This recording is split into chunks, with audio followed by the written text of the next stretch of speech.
Today, we will be discussing and helping rehabilitate an upper limb strain for an athlete who is in the intermediate stage of recovery, who is looking to improve their strength endurance using a banded external rotation exercise. This injury in particular, from the case study, is a grade 2 infraspinatus strain which was obtained during while playing tennis. The client is a female who is a first-team tennis player playing in the university team. The infraspinatus muscle originates in the infraspinatus fossa of the scapula and inserts onto the greater tubercle of the humerus. It is responsible for external rotation of the shoulder, a key movement in tennis. In a study by Young et al. 2015, it is said that high levels of infraspinatus atrophy is in the dominant shoulder of elite female tennis players.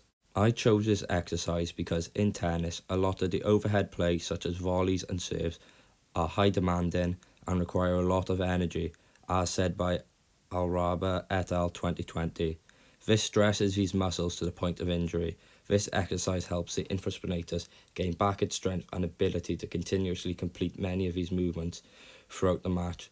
As Alraba continues to say, that 45 to 60% of strokes in a tennis match are above head height.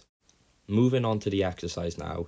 Here I am informing my client of the exercise we are about to undertake and asking for their given consent for me to be able to help him complete this exercise.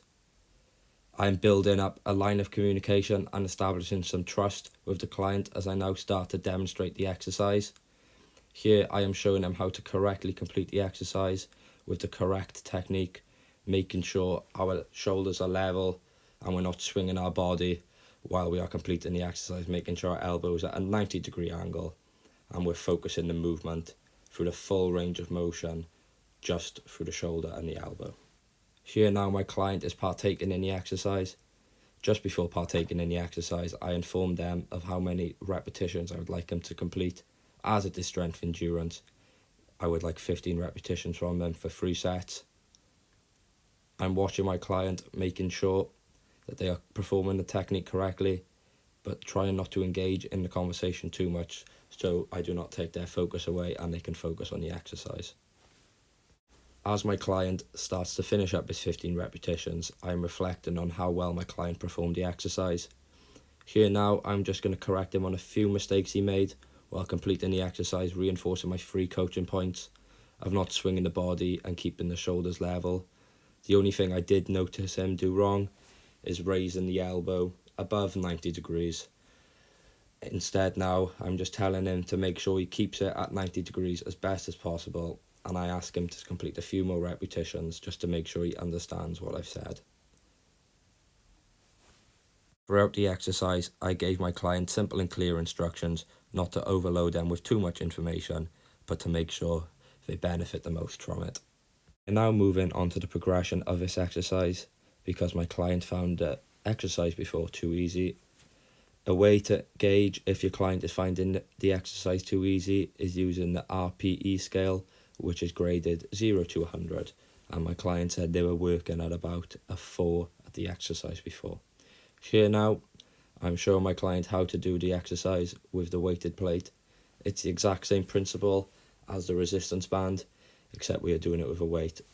We keep our shoulders square, we don't swing our body, and we make sure we're keeping our elbow at 90 degrees, taking it through the full range of motion, just reiterating them 3 coaching points to him while he completes this exercise. It's the same again here.